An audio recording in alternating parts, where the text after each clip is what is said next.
வணக்கம். இன்றைய முதன்மை செய்திகள். இம்மாத இறுதியில் அனுர இந்தியாவுக்கு பயணம். கருப்பு கொடி போராட்டக்காரர்களுக்கு எதிராக கடும் சட்ட நடவடிக்கை எடுங்கள். அனுர அரசிடம் சுதந்திர கட்சி வலியுறுத்து. பலாலி தனியார் காணிகளில் விவசாயம் செய்வதற்கு இராணுவம் நடவடிக்கை.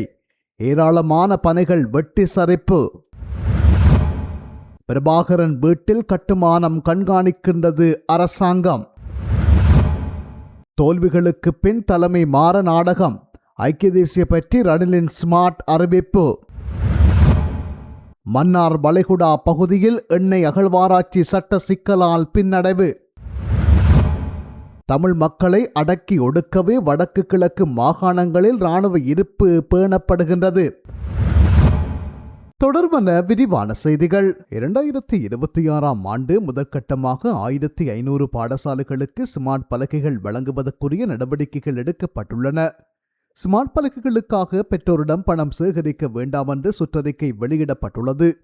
ஆகவே பணம் சேகரிக்க நடவடிக்கைகளை நிறுத்துங்கள் என்று பகிரங்கமாக குறிப்பிட்டுக் கொள்கின்றேன். சமூக வலைதளங்களில் வெளியாகும் போலி செய்திகள் மற்றும் வதந்திகளுக்கு முன்னுரிமை வழங்கி கேள்விகளை கேட்க வேண்டாம் என்று எதிர்க்கட்சித் தலைவரிடம் தயவுடன் கேட்டுக்கொள்கின்றேன் என பிரதமர் கலாநிதி ஹரணி அமரசூரிய வலியுறுத்தியுள்ளார். பாராளுமன்றத்தில் வியாழக்கிழமை நடைபெற்ற அமர்வின் போது எதிர்க்கட்சித் தலைவர் சஜித் பிரேமதாச முன்வைத்த கேள்விகளுக்கு பதிலளிக்கையில் மேற்கண்டவாறு குறிப்பிட்டுள்ளார். அங்கு அவர் மேலும் உரையாற்றியதாவது: இலவச கல்வி குறித்து எதிர்க்கட்சித் தலைவர் அக்கறை கொண்டுள்ளதை எட்டு பெரும் மகிழ்ச்சி அடைகின்றேன். எதிர்க்கட்சித் தலைவர் கடந்த காலங்களில் இவ்வாறான கொள்கையை கொண்டிருக்கவில்லை. தற்போது மாற்றமடைந்துள்ளதையிட்டு அவருக்கு நன்றி தெரிவித்துக் கொள்கின்றேன். சமூக வலைதளங்களில் வெளியாகும் போலி செய்திகள் மற்றும் வதந்திகளுக்கு முன்னுரிமை வழங்கி கேள்விகளை கேட்க வேண்டாம் என்று எதிர்க்கட்சி தலைவரிடம் தயவுடன் கேட்டுக் கொள்கின்றேன். ஸ்ரீ ஜெயவர்தன பல்கலைக்கழகத்தின் பீடத்தை மூடுவதற்கும் கம்பஹா விக்கிரமர் ஆராய்ச்சி பல்கலைக்கழகத்தை மூடுவதற்கும் எவ்வித நடவடிக்கைகளும் எடுக்கப்படவில்லை. முறையான வழிமுறைகள் மற்றும் வளங்கள் இல்லாமலேயே கம்பஹா விக்கிரமராராய்ச்சி பல்கலைக்கழகம் உருவாக்கப்பட்டது. இதனால் அங்கு கல்வி பயிலும் மாணவர்கள் தான் பாதிக்கப்பட்டுள்ளார்கள். இதுகுறித்து ஆராய்வதற்கு பல்கலைக்கழக மானியங்கள் ஆணைக்குழு உரிய நடவடிக்கைகளை எடுத்துள்ளது. இந்த ஆண்டு முதற்கட்டமாக 1500 பாடசாலைகளுக்கு ஸ்மார்ட் பலகைகள் வழங்குவதற்குரிய நடவடிக்கைகள் எடுக்கப்பட்டுள்ளன. ஸ்மார்ட் பலகைகளுக்காக பெற்றோரிடம் பணம் சேகரிக்க வேண்டாம் என்று சுற்றறிக்கை வெளியிடப்பட்டுள்ளது. ஆகவே பணம் சேகரிக்கும் நடவடிக்கைகளை நிறுத்துங்கள் என்று பகிரங்கமாக குறிப்பிட்டுக் கொள்கின்றேன். பாடத்திட்டம் அரசியல் கட்சிகள் ஊடாக தயாரிக்கப்படுவதில்லை என்று எதிர்க்கட்சித் தலைவரிடம் குறிப்பிட்டுக் கொள்கின்றேன். அதற்கு சட்டத்தினால் உருவாக்கப்பட்ட அரச நிறுவனம் உள்ளது. அதில் நம்மால் தலையிட முடியாது. புதிய கல்வி மறுசீரமைப்புக்கு எதிர்க்கட்சித் தலைவர் கடந்த மாதங்களில் வழங்கிய ஒத்துழைப்பை நாட்டு மக்கள் நன்கு அறிவார்கள். கல்வி மறுசீரமைப்பு பற்றி அவர் தொடர்ச்சியாக அவதானம் செலுத்துவது வரவேற்கத்தக்கது என்று அவர் குறிப்பிட்டுள்ளார். ஜனாதிபதி அனுரகுமார திசாநாயக்க இந்த மாதம் இறுதியில் இந்தியாவுக்கு உத்தியோகபூர்வ விஜயம் மேற்கொள்ளவுள்ளார். புதுடெல்லியில் நடைபெறவுள்ள உச்சி மாநாடு ஒன்றில் கலந்து கொள்வதற்காகவே ஜனாதிபதி இந்த விஜயத்தினை மேற்கொள்ளவுள்ளார். இந்த விடயத்தினை இந்தியாவுக்கான இலங்கை தூதுவர் மகிசினி கொலன்னே உறுதிப்படுத்தியுள்ளார்.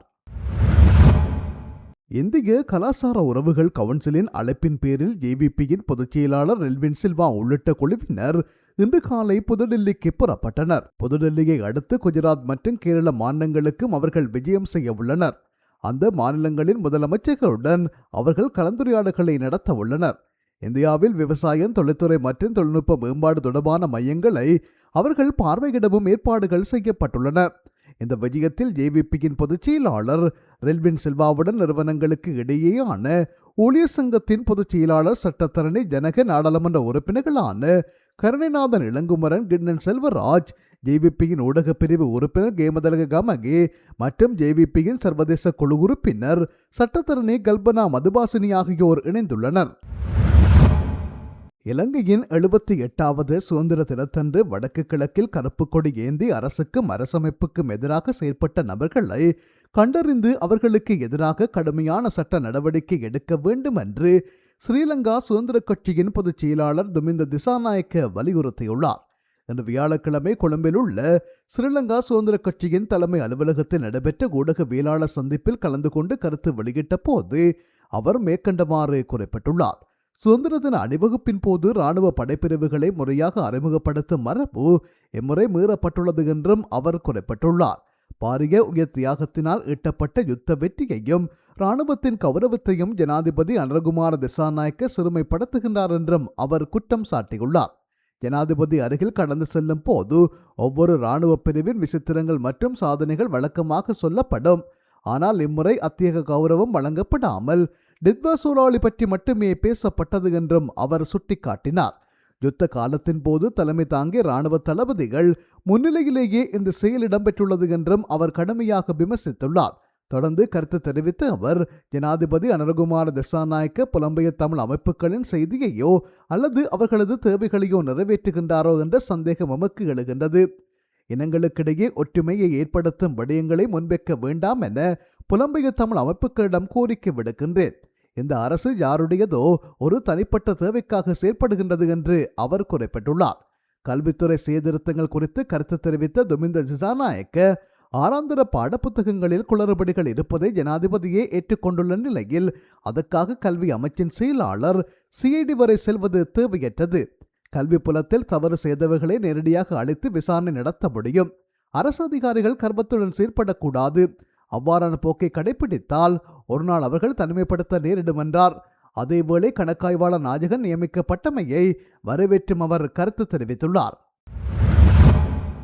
ஜாழ்ப்பாணத்தில் உயர் பாதுகாப்பு வலயத்தில் உள்ள காணிகளில் விவசாயம் செய்வதற்காக இராணுவம் நடவடிக்கை மேற்கொண்டு வருகின்றது. இதற்காக ஏராளமான பணிகள் இராணுவத்தினால் அளிக்கப்பட்டுள்ளன. இது தொடர்பில் வலிகாமம் வடக்கு பிரதேச சபை தவிசாளர் சோவண்ணா சுகிதன் தெரிவித்ததாவது, வலிகாமம் வடக்கு பிரதேச செயலகத்துக்குட்பட்ட பகுதிகளில் 15 கிராம அலுவலர் பிரிவுகள் முற்றாக விடுவிக்கப்பட வேண்டும். ஆனால் அந்த பகுதிகளில் இராணுவத்தினர் தோட்டங்களை செய்து வருகின்றனர். பலாலி விமான நிலையத்துக்கு மேற்கு பக்கமாக உள்ள பகுதிகளில் உள்ள காணிகளில் பெருமளவு பணிகள் என்று அளிக்கப்பட்டுள்ளன.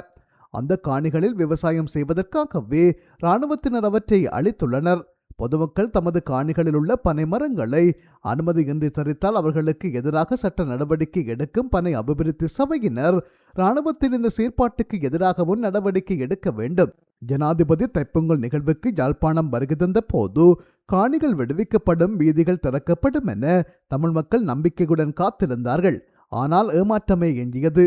மக்களின் காணிகளை விடுவிக்க வேண்டுமென உயர் நீதிமன்றத்தில் தொடரப்பட்ட வழக்கில் கடந்த 29ஆம் தேதி நடைபெற்ற நீதிமன்ற விசாரணையில் காணிகளை விடுவிப்பதற்கான நடவடிக்கைகள் எடுக்கப்பட்டுள்ளது என்றும் வரைபடம் தயாரிக்கும் பணிகள் இடம்பெறுகின்றன எனவும் அரசு தரப்பால் கூறப்பட்டது. ஆனால் அதற்கு முற்றிலும் முரணான வகையிலேயே இராணுவம் செயற்பட்டு வருகின்றது என அவர் குற்றம் சாட்டியுள்ளார். ஐக்கிய தேசிய கட்சியை ஸ்மார்ட் அரசியலை முன்னெடுக்கக்கூடிய புதிய தலைமுறையினரிடம் கையளிக்க தயாராகி வருவதாக அக்கட்சியின் தலைவரும் முன்னாள் ஜனாதிபதியுமான ரணில் விக்ரமசிங்க தெரிவித்துள்ளார். கட்சியின் தலைமையகத்தில் நடைபெற்ற ஸ்மார்ட் யுஎன்பி டிஜிட்டல் வேலை திட்டத்தின் அங்குரார்ப்பண நிகழ்வில் கலந்து கொண்டு உரையாற்றும் போது அவர் இதனை குறிப்பிட்டுள்ளார். அவர் மேலும் உரையாற்றுகையில், இலங்கையில் உள்நாட்டுப் போர் நிறைவடைந்த பின்னர் பிறந்த சென்வீட்டா தலைமுறை இளைஞர்களிடம் கட்சியினதும் தேசத்தினதும் பொறுப்புகளை ஒப்படைக்க வேண்டிய காலம் கனிந்துள்ளது. எனக்கு இப்போது 70 வயதுக்கு மேலாகியுள்ளது. இங்குள்ளவர்களில் பலருக்கு 70, 60 மற்றும் 50 வயதுக்கு மேலாகின்றது. இனிவரும் காலம் இளைஞர்களுக்கானது. முன்னாள் பிரதமர் DS சேனாநாயக்க பேபி பூமர்ஸ் தலைமுறைக்காக நாட்டை தயார் செய்தார். ஜெயவர்தன மில்லியனில் தலைமுறையை உருவாக்கினார். அதேபோல் நான் இந்த புதிய தலைமுறையிடம் அதிகாரத்தை வழங்க தயாராக இருக்கின்றேன். டொனால்ட் ட்ரம்பின் புதிய உலக ஒழுங்கு சீனா மற்றும் இந்தியாவின் எழுச்சி போன்ற சர்வதேச சவால்களை எதிர்கொள்ளக்கூடிய வகையில் ஸ்மார்ட் அரசியல் மற்றும் வெர்ச்சுவல் ரியாலிட்டி போன்ற தொழில்நுட்பங்களை அரசியல் களத்தில் பயன்படுத்த வேண்டும். கட்சியின் புதிய கட்டமைப்புக்குள் டிஜிட்டல் நிர்வாகி மற்றும் டிஜிட்டல் அமைப்பாளர்கள் போன்ற பதவிகள் உருவாக்கப்பட உள்ளன.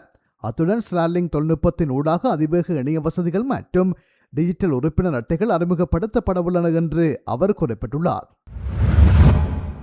தமிழ் மக்களை அடக்கி ஒடுக்கவே வடக்கு கிழக்கு மாகாணங்களில் இராணுவ இருப்பு பேணப்படுவதாக கூறியுள்ள காணாமலாக்கப்பட்டோரின் உறவுகள் சங்கத்தினுடைய செயலாளர் ஜெனிட்டா சுதந்திர தினத்தை கருநாளாக பிரகடனம் செய்து நேற்று கிளிநொச்சியில் இடம்பெற்ற போராட்டத்தில் கலந்து கொண்டு கருத்து தெரிவித்த போதே அவர் மேற்கண்டவாறு கூறியுள்ளார். இதன்போது மேலும் அவர் கூறுகையில், தமிழ் மக்களின் உரிமைகளுக்காகவே தமது இளைஞர் ஆயுதம் ஏந்தினார்கள். அந்த போராட்டம் மௌனிக்கப்பட்டதன் பின்னரும் தமிழ் மக்களை ஒடுக்கும் நோக்கில் வடக்கு கிழக்கு மாகாணங்களில் இராணுவ இருப்பு பேணப்பட்டு வருகின்றது. இராணுவ வெளியேற்றத்தை கோரி பல்வேறு போராட்டங்களை நடத்தியும் இன்றளவும் இராணுவம் தமிழர் பகுதிகளில் நிலை கொண்டுள்ளது. தமிழ் மக்களுக்கு தம்மைத்தாமே பாதுகாத்துக் கொள்ளும் திராணி உள்ள நிலையில் இராணுவத்தை பாதுகாப்புக்காக வைத்திருக்கிறோம் என ஆட்சியாளர்கள் கதைவிடுகின்றார்கள். தமிழர் பகுதியில் திட்டமிட்ட கொடியேற்றம் பௌத்த விகாரை கட்டுவதற்கு இராணுவத்தை வைத்திருக்கின்றார்கள்.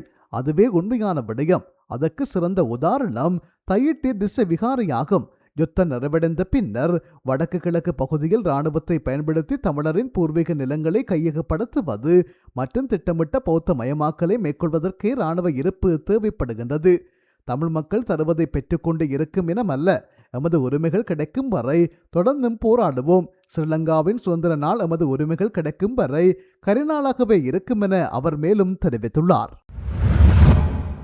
இலங்கையை எண்ணெய் உற்பத்தி செய்யும் நாடாக மாற்றும் முயற்சிக்கு தற்காலிக பின்னடைவு ஏற்பட்டுள்ளது.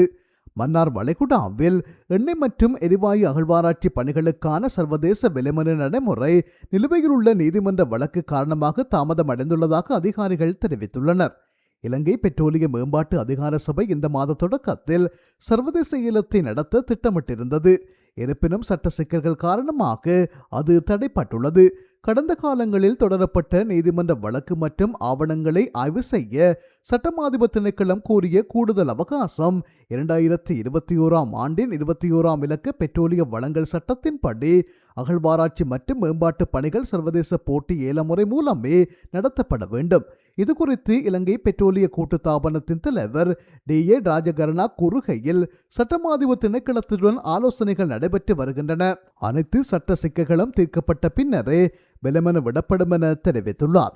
நாடாளுமன்ற ஊடகப் பிரிவின் 2021 ஆண்டு அறிக்கையின்படி மன்னார் படுகையில் உள்ள எண்ணெய் மற்றும் எரிவாயு வளங்களின் மதிப்பு சுமார் 267 பில்லியன் அமெரிக்க டாலர் என மதிப்பிடப்பட்டுள்ளது. இலங்கையின் இந்த அகழ்வாராய்ச்சி திட்டங்களில் பங்கேற்க இந்தியா மற்றும் கட்டார் போன்ற நாடுகளைச் சேர்ந்த எண்ணெய் நிறுவனங்கள் ஏற்கனவே ஆர்வம் காட்டி வருகின்றன. தமிழீழ விடுதலை புலிகள் இயக்கத்தின் தலைவர் பிரபாகரனின் வீட்டை புனரமைப்பது தொடர்பில் அண்மை காலமாக இடம்பெறும் கருத்தாடல்களை கண்காணிப்பதாக அமைச்சர் நலிந்த ஜேதிச தெரிவித்துள்ளார்.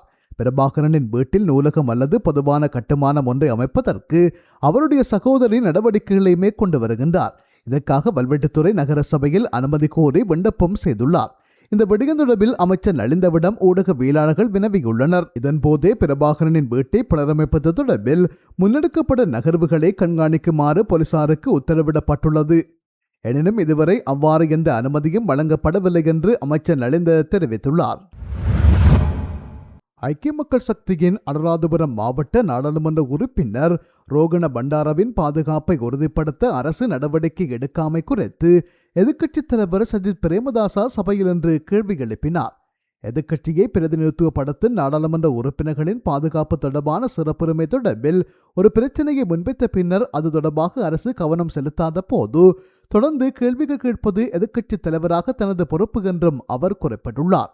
ரோகண பண்டார எம்பிக்கு வழங்கப்பட வேண்டிய பாதுகாப்பு இன்னும் வழங்கப்படாமையினால் அது தொடர்பாக அரசு கவனம் செலுத்த வேண்டும் என்றும் எதிர்க்கட்சித் தலைவர் சஜித் பிரேமதாச இன்று நாடாளுமன்றத்தில் தெரிவித்துள்ளார்.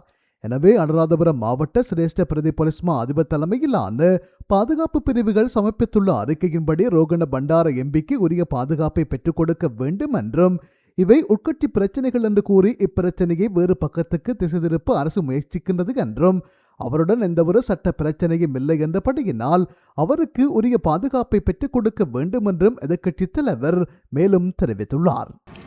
රජය බොරුව ඇන්දවිල්ල රැවටිල්ල තුළ තමන්ගේ අසාර්ථක රාජ්‍ය පාලනය ක්‍රියාත්ම කරන සිටින මොහොතක අද ලක්ෂ ගණනින් අපේ රටේ විශ්‍රාමිකින් ඒ වගේම වැඩි හිටිය බොහොම ලොකු අසරණ භාවයකට ලක් වෙලා තිබෙනවා. එදා අපිට මතකයි ලක්ෂ 15 තැන්පතුවට 15%ක විශේෂිත වූ පොලි ආදායමක් ඒ වැඩිහිටි පරපුරට විශ්‍රාමික පරපුරට ලැබුණා. දැන් වර්තමාන රජය බලයට පත් උනේ මේ වැඩිහිටි පරපුර සුරක්ෂා කරනවායි කියලා. එදා 15% ඒ පොලි ප්‍රතිශතයේ සහනය අද වැටිලා තියෙනවා 7%ට. ඒ තරම්ම දැවැන්ත අසහනයකට අපේ වැඩිහිටි ජනතාව මේ රජය පත් කරලා තිබෙනවා. ඒ විතරක් නෙවෙයි. අපේ රට ආරක්ෂා කරන්නට සිටින වීරෝදාර රණවිරුවන් ත්‍රිවිධ හමුදාව පොලිසිය සිවිල් ආරක්ෂක ශේෂ්ත්‍රය ආරක්ෂක අංශ ඒ අයට ලැබිය යුතු ප්‍රතිලාභ වරප්‍රසාද ක්‍රමක්‍රමෙන් කප්පාදු කරලා තිබෙනවා. අද වන විට ආබාධිත රණවිරුවන්ට ඒ පොරොන්දු වුණු වරප්‍රසාදයන් වරම් කිසිවක් Order please. මේ අවස්ථාවේ කතානායක ගැලරියේ රැඳී සිටින ගුජරාට ප්‍රාන්තයේ ආණ්ඩුකාර ගරු ආචාර්ය දේවවට් මැතිතුමාගේ සහ නියෝජ්‍ය මහ ඇමති ගරු හර්ෂ් සංඝවි මැතිතුමාගේ ප්‍රධානත්වයෙන් යුත් ඉන්දීය නියෝජිත පිරිස මේ සභාව විසින් සාදරයෙන් පිළිගන්නා බව ප්‍රකාශ කිරීමට කැමැත්තෙමි. මම ප්‍රකාශ කරගෙන ආවේ කතා කරන්න. අපේ වීරෝදාර රණවිරුවන් ත්‍රිවිධ හමුදාව පොලිසිය සිවිල් ආරක්ෂක අංශය ඒ අයට ලබා දුන්නු වරප්‍රසාද කප්පාදු කරලා ආබාධිත රණවිරුවන්ට ලබා දුන්නු දීමනා ටික වරප්‍රසාද ටික කප්පාදු කරලා තමන්ගේ බල ප්‍රදේශයෙන්ම සේවාවන් කරපු සිවිල් ආරක්ෂක ශේෂ්ත්‍රයේ නිලධාරීන් දුර ඈත පළාත්වලට මාරු කරවල යන එක පැත්තකින් විශ්‍රාමික ප්‍රජාව වැඩිහිටි ප්‍රජාව අනාථ භාවයට පත් කරනකොට රට දැය බේරගත්ත ත්‍රිවිධ හමුදාව පොලිසිය ආරක්ෂක අංශ ඒ අයගේ සහන ටික කප්පාදු කරන්නට වර්තමාන රජය කටයුතු කරලා තිබෙනවා. දැන් පහුගිය දවසක මම මතු කරා කාරණාවක් ඒකට ආණ්ඩුවට කට උත්තරත් නැහැ. රටට උත්තර දීලත් නැහැ. ඇමරිකා එක්සත් ජනපදයත් ඉන්දියාවත් අතර ඇති කරගත්ත වෙළඳ කිවිසුම හරහා ඉන්දියාවට ලැබෙනවා යම්කිසි සහනයක් ප්‍රතිචාරක තීරු බදු 50% සිට 18% දක්වා අඩු කරා. ශ්‍රී ලංකාවට ලැබිලා තිබෙන්නේ 20%ක තීරු බද්දා. එතන මොකද්ද අපේ අපනයන වලට වෙන්නේ විශේෂයෙන්ම ඇමරිකා එක්සත් ජනපදයේ ඒ අපනයන ගමනාන්තයන් වලට ඒ අපනයන ඇමරිකා එක්සත් ජනපදයේ වෙළඳ පොළට යනකොට තරගකාරීත්වය පිළිබඳව බරපතල ගැටලුවක් එනවා. දැන් මම ප්‍රශ්නයක් අහන්න කැමතියි. බැරි වෙලා හෙට අනිද්දා ඇමරිකා එක්සත් ජනපදය බංග්ලාදේශයට ලබා දෙන ඒ ප්‍රතිචාරක තීරු බද්ද 18%ට අඩු කරොත් මොකක්ද වෙන්නේ? මොකද්ද අපේ රටේ අපනයන ශේෂ්ත්‍රයට වෙන්නේ? මොකද්ද අපේ රටේ ඇඟලුම් ශේෂ්ත්‍රයට වෙන්නේ? මොකද්ද අපේ රටේ අනෙකුත් අපනයන ශේෂ්ත්‍ර වලට සිදුවෙන අගතිගාමී බලපෑම? මේක පිළිබඳව වහාම රජය රටට උත්තර සපයන්නට ඕන. ඒ වගේම එක පැත්තකින් බොරු කියමින් තමන්ගේ පැවැත්ම උදෙසා මේ රජය කටයුතු කරනකොට ගල්ලඟුරු ශේෂ්ත්‍රයේ අමුවේ මහදවල් බරපතල කොල්ලකෑමක් ඉෂ්ට කරලා තියෙනවා. ගල්ලඟුරු වලින් කොමිස් මුදල් ගහනකොට රටේ ජනතාවට කියනවා වීදි ලාම්පුවල බිලත් අනාගතයේදී ඔබට ගෙවන්න සිද්ධ වෙයි කියලා. වෙනදට ඒව බලාගත්තේ පළාත් පාලන ආයතන. පළාත් පාලන ආයතන වලින් පියවපු වීදි ලාම්පුවල විදුලි බිල ජනතාවගේ කරපිට පටවන්නට මේ රජය කටයුතු කරන්නේ IMF එකේ උපදෙස් මතද කියලා මම අහන්න කැමතියි. අපිට දැනගන්න කැමතියි. IMF එකෙන් ලබා දෙනවා කියපු වාරිකේ කාලයක් ඔබතුමාට තියෙන්නේ. මම වෙලාවක් ගන්නවා. IMF එකෙන් ලබා දෙනවා කියපු වාරිකේ. මොකද්ද වාරිකේට සිද්ධ වෙලා තිබෙන්නේ? දැන් IMF දූත පිරිසක් පහුගිය කාලේ ආවා. අපි අහන්න කැමතියි. කවදද මේ වාරිකය ලැබෙන්නේ? මේ වාරිකය නොලැබෙන්නේ IMF උපදෙස් පරිදි විදුලි බිල 11.57කින් වැඩි නොකරන නිසාද? අපි අහන්න කැමතියි. මොකද්ද හේතුව? මොකද්ද කාරණාව? අපේ චතුරංග ඇමතිතුමා කියනවා හර්ෂ ඩිසිල්ලා මැතිතුමාගෙන් අහන්නයි කියලා. අපේ චතුරංග මැතිතුමනි පොඩ්ඩක් අවබෝධ කරගන්න විපක්ෂයට නෙමෙයි වරම ලැබුණේ ජනතා විමුක්ති පෙරමුණට. NPP එකට වරම ලැබුණේ. එදා ආවේ ඔබතුමන්ලා IMF ගිවිසුම වෙනස් කරනවයි කියලා. අද ලැජ්ජයි කියන්න ඔබතුමන්ලා IF එකේ වහලුන් බවට පත් වෙලා. අතකොළුවන් බවට පත් වෙලා. ඒ විතරක් නෙවෙයි. ඔබතුමන්ලා අපේ රටේ සම්බුද්ධ ශාසනයට නිග්‍රහ කරමින් මහා සංඝරත්නයට නිග්‍රහ කරමින් මහා සංඝරත්නය වනචාරීන් හැටියට අර්ථකථනය කරන ආණ්ඩුවක් බවට පත් වෙලා තිබෙනවා. අපි ඔබට කියන්න කැමතියි කරුණා කරලා සම්බුද්ධ ශාසනයත් එක්ක තමුන්නාන්සලා ඔය වගේ සෙල්ලම් කරන්න එන්න එපා. ආණ්ඩු ක්‍රම ව්‍යවස්ථාව කියවලා බලන්න. සම්බුද්ධ ශාසනයට බුද්ධ ධර්මයට බුද්ධ ශාසනයට සුවිශේෂී ස්ථාවරයක් ලැබෙනවා. ඒ වගේම සෙසු ආගම් සෙසු සංස්කෘතීන් සෙසු ජාතීන් ඒ සියල්ලක්ම සුරක්ෂා වෙන ආකාරයට මේ සංහිඳියාව මේ එකමුතු භාවය මේ සහෝදරත්වය ක්‍රියාත්මක වෙන්නට ඕන. ජාතිවාදය අවසර තමුන්නාන්සලාට ආගම්වාදය අවසර තමුන්නාන්සලාට මේ රාජ්‍ය පාලනය ක්‍රියාත්මක කරන්නට බෑ. ඒ නිසා අවසාන වශයෙන් චතුරංග මහත්මයාට කියන්න ඇමතිතුමාට කියන්න කැමති තමුන්නාන්සලා ක්‍රියාත්මක කරන්නේ දේශපාලන පික්පොකට් න්‍යාය. කාලය අවසන්. අන්ත පොඩ්ඩක් කාලය ගන්නවා. පික්පොකට් න්‍යාය ක්‍රියාත්මක කරන්නේ ඔබතුමන්ලා රටේ ජනතාවගෙන් පික්පොකට් ගහනවා. දුප්පත් ජනතාවගෙන් පික්පොකට් ගහනවා. මැදපන්තින් පික්පොකට් ගහනවා. විදුලි පාරිභෝගිකයන් පික්පොකට් ගහනවා. ගල් ලංගුරු වලින් හොදලා හම්බ කරනවා. හැබැයි අද ශ්‍රී ලංකා තක්සේරුකරුවන්ගේ ආයතනයේ ඔවුන් සතුව තිබෙන බලතල ඒ කියන්නේ මිල කිරීම ඒ වගේම අගයීම appraisal and evaluation ඒ වෘත්තියටත් පික්පොකට් ගහන යෝජනා අනපනත් අද මේ සභාවට ගෙනල්ලා තිබෙනවා. ලැජ්ජයි. ඒ නිසා තමුන්නාන්සලාට කියන්න කැමති මේ පික්පොකට් දේශපාලන ආයුෂ අඩුයි. ඔබතුමන්ලාට තව පවතින්න බෑ. තමුන්නාන්සලා මේ රටේ ජනතාවගේ ආරක්ෂාව වෙනුවෙන් පෙනී සිටින්නට ඕන. ඉදිරියේදී ඔබගේ අකාර්යක්ෂමතාවය තුළ ඔබගේ නොහැකියාව තුළ අපිට පේනවා මහා දැවැන්ත ආර්ථික අර්බුදයක් නිර්මාණය වෙනවා. මේ ආර්ථික අර්බුදය නිර්මාණය වෙන්නේ ඔබගේ නොහැකියාව නිසා. මහලොකුට එදා පම්පෝරි ගැහුවා ඇමරිකා එක්සත් ජනපදයත් එක්ක හොඳ රේට් එකක් ටැරිෆ් රේට් එකක් හම්බුණා කියලා 120ක් කියලා. ඉන්දියාවේ රෙසිප්‍රොකල් ටැරිෆ් එක 18ට අඩු කරලා තියෙනවා. බැරි වෙලාවත් හිටන්නිද්දා බංග්ලාදේශයේ ටැරිෆ් රේට් එක 18ට වැට්ටුවොත් මොකද්ද අපේ රටේ අපනයන වලට සිද්ධ වෙන්නේ? මොකද්ද ඒක ගැන තමුන්නාන්සලා කරන්නේ? තමුන්නාන්සලා සාකච්ඡා කරනවද ට්‍රම්ප් රජයත් සමග ඊටත් වැඩි අඩු රේට් එකක් ලබා ගන්න? මොකද්ද ඒවයි ප්‍රගතිය? මොකද්ද වැඩපිළිවෙල? කරුණා කරලා පික්පොකට් දේශපාලනය ක්‍රියාත්මක කරන්නේ නැතුව බොරුවෙන් වංචාවෙන් හොරකමින් මුසාවෙන් මුලාවෙන් රට පාලනය කරනව වෙනුවට රටට ජනතාවට පොරොන්දුන දේ ඉෂ්ට කරන්නයි කියලා අපි මේ අවස්ථාවේ ඉල්ලීමක් කරනවා. ස්තුතියි.